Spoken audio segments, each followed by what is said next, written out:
Coach John Troxell, the Franklin and Marshall Diplomats, the home team today. The coaches said we're on F&M's turf. Here we are. How's it feel to get things going again here, Coach? Can't wait. It's that time of year. Real excited. The kids, I think, are excited to get back. We're ready to get going. The staff's been working hard. I think we have a good team coming back. It gives us a real good shot to compete for a Centennial Conference championship. Fantastic. Last year, on a different page, correct me if I'm wrong, Coach, 7-4 overall, 6-3, tied for third in this conference. So plenty of momentum after a year like that to keep things rolling, and you got plenty of talent coming back. 8 starters on offense. But we go back to that quarterback position. You've had some great quarterbacks in your 8 years here, and you got another one right now on E.J. Schneider, right? Yeah, EJ's obviously he was a first-team all-conference kid, and I said this before. To be an all-conference kid, you got to have some people around you too. So he has a ton of weapons around him that will make him successful. We're real excited about having him back. In some of his game, obviously he needs to keep working and studying and get better. One of the things we need to do as an offense is eliminate some of the turnovers that cost us some of those games down the stretch. And it might have been special teams turnovers or offensive turnovers, but we need to protect the ball a little bit better and not rely on our defense as much this year. An offense that was getting more than 400 yards per game last year, and a lot of those receivers back as well, the guys he likes to throw the ball to. Jordan Zachary, a guy who we talked about last year, a guy I watched a lot in high school, so he's a guy who I always kind of gravitate towards. But he kind of leads a group there that can all be pretty talented weapons for EJ in that offense. Yeah, we're excited to have them all back. They were all explosive last year. They all made plays. And one of the things about that group is when the ball's in the air, they go and they get it. So they're going to help him immensely in having another successful year. And there's a bunch of guys behind those guys that are really talented. So we have some depth. One of the interesting things this year you're going to see is, we're going to take Paul McGann, and he's going to play both ways, which doesn't happen a lot in college football nowadays. So play him at receiver and at corner. So, some of those younger guys are going to have to step up and help us as well. Is that something that he came to you and said, hey, Coach, I want to be on the field all the time? Or did you say, you're too athletic to sit on my bench? It was us approaching him, and again, I think, preseason camp's going to dictate how much we can do with him. Yeah. Clearly he understands the wide receiver position. We have to get him to understand the cornerback position. But, again, I think he's talented enough to do it. He's a tough kid. He works extremely hard. As long as he's in great shape, we'll have to monitor, his snaps per game so that we don't wear him down. But we think he's a kid who can clearly help us on both sides of the ball. It's super unique. How did he react to that? Has he just said, whatever you need, Coach, whatever? Or Paul's a great kid. Yeah. He's an F&M kid. He's an F&M man. And our guys will do anything we need them to do. And when you approach one of our kids and say it's for the best interest of the team, I'll go back to Chad Tothrow a couple of years ago, kid from Ephrata. He was going to play for us in the defensive line. We said, Chad, we need you to go play in the offensive line. He said, whatever you need me to do, and that's the way Paul approaches it. That's the way all of our kids approach it. Whatever we need them to do for our team to be successful. We don't have guys who have egos. I think our kids understand the team concept pretty good. As I'm looking at just some of the stats, you're exactly right the way you describe that. You have kind of 2 lead running backs, for example. They don't get jealous over who gets the carries. They combined for over 1,000 yards and 14 touchdowns a year ago, and you've got them back. Yeah, we're going to need both of them. And the other guy in that mix is Scott LaValve, and I think people forget about him a little bit. But with those 3 guys all played last year for us.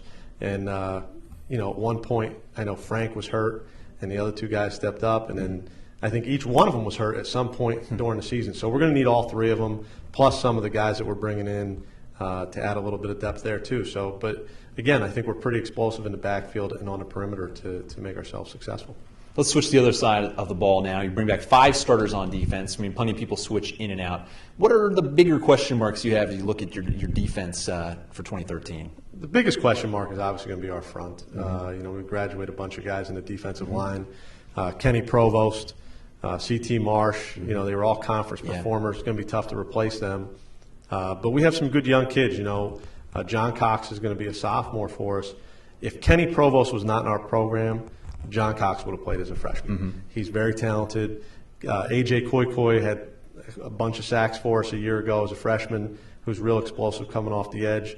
We're hoping those guys, along with Troy Harrison, there's some other guys that will be sophomores, I think, that can help us, and even some freshmen coming in. So that's going to be the biggest question mark, is how that group produces for us throughout the course of the year. And I think our back end And our second level, our linebackers and secondary, I think we have a bunch of guys coming back with some experience, and they're physical, and I know they're going to play the game at a fast pace. Are there some seniors in that group who you expect to kind of step up and be the leaders when you're talking about so many new guys up front? Is there going to be a leader in the linebacking core, the secondary, who's going to kind of say, here's how we do things? Yeah, I think so.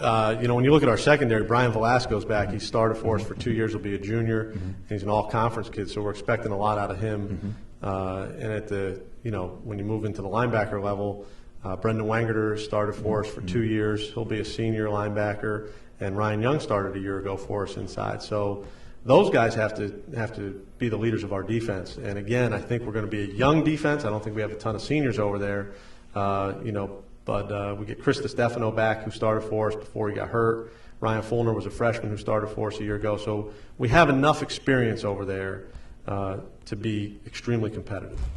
When I'm looking at football teams almost any level in programs, the kids get excited when they get new things. Say, oh, so-and-so got new uniforms this year. That's enough to get the kids excited. You guys, anybody who lived in Lancaster this year, saw you got a brand new practice field over there. I watched it develop for months and months. Is there even a sense these kids can't wait to start camp and get out there? That thing's beautiful. I don't want to see somebody get tackled on there. It looks too nice. It's like a golf course over there now. Well, we're hoping no one's out there chipping, with their wedge, but.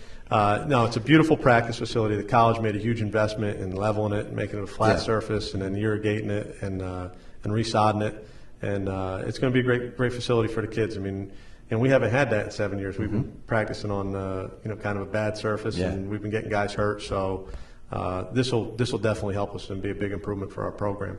Perfect. Coach, we were joking before we came on. Maybe they even caught us on camera. I was joking, making the fact that we moved here at the same time. This is our 8th football season.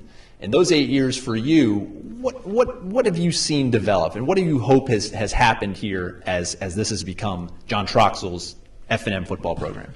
Well, I think one of the things we needed to do was we needed to, get our kids to choose this place for the right reasons, which was because they wanted to be a college football player.